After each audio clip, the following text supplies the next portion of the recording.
Alin po yung Ano na ba ang nangyayari ngayon sa Iglesia ni Cristo sa ilalim ng pamumuno ng punong ministro na si Ka Eduardo Manalo? Iglesia ni Cristo? Habang ang mga miyembro nito ay patuloy na kinakasangkapan upang magpayaman siya at mga piling katiwala, patuloy rin na nasasalaula ang mga turo at mga adhikain ng kanyang ama na si Ka Erdi Manalo.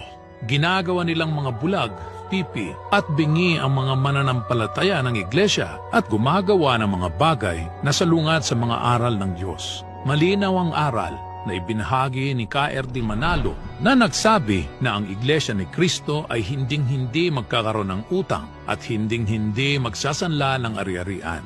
Ang Iglesia ni Cristo ay hindi ho nagsasangla ng mga titulo ng lupa para lamang makakuha ng pondo. Bukas ang opisina ng Iglesia, pag nakakita kayo ng kahit isang titulo na may gravamen o mayroong marka ng pagkakasangla, maghiwa-hiwalay na tayo. Malinaw din ang tagubilin noon ni Ka Erdi na hinding-hindi magpapagamit ang Iglesia sa mga dayuhan at sa mga politiko. Hindi tayo tumatanggap ng pera mula sa mga kandidato o sino mang pinuno ng gobyerno.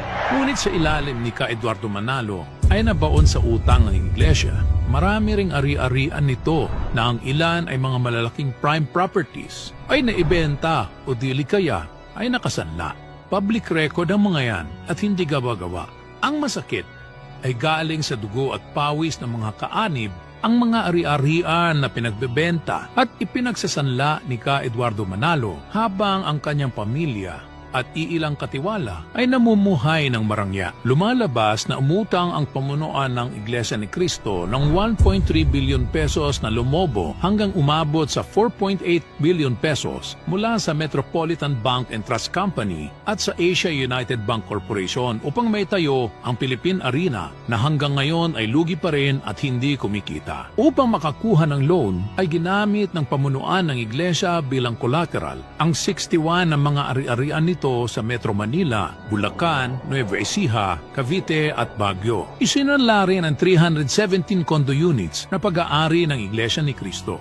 Lalo pang sinalaula ng kasalukuyang pamunuan ng Iglesia ang kanilang simbahan dahil sa kanilang pamumulitika sa halip na paniga ng pagiging tapat sa Diyos at sa bayan ay pinaglalaban pa ang pamilyang Duterte na palamura, bastos, mamamatay tao at matakaw sa pangungurakot. Binubuyo pa nila ang kanilang mga kaani para mag-rally upang suportahan si Vice President Sara Duterte na hanggang ngayon ay hindi may paliwanag kung paano niya nilustay ang 125 million pesos na intelligence fund sa loob lamang ng 11 days. Hindi rin niya maipaliwanag kung sino-sino